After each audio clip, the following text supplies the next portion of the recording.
Ashley. Welcome to All Things Natural. Today I'll be sharing with you a tutorial on how you can achieve this hairstyle. Before we get into the hair tutorial, I'm going to give you a quick background of how I began my natural hair journey. Since June of 2015, I stopped relaxing my hair. Since then, I have been constantly protective styling, trying new hairstyles such as box braids and other crochet hair types. This is my first time installing my own crochet hair using the Janet Collection Havana Mambo Twist.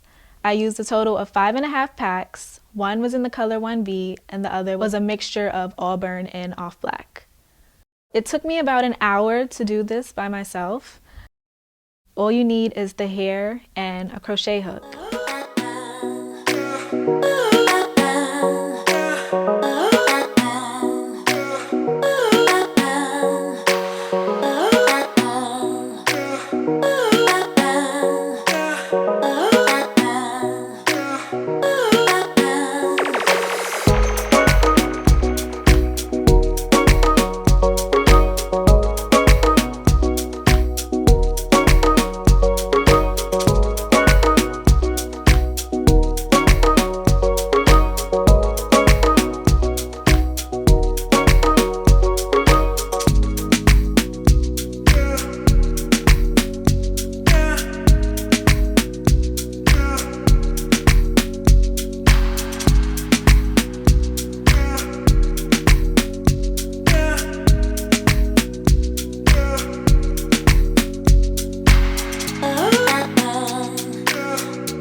Thanks for watching this episode of All Things Natural. Stay tuned for more episodes featuring more hair tutorials and DIY skincare techniques using all natural ingredients. You can check us out on GreyComm.tv, and you can also check out my blog about all things natural. Thanks for watching.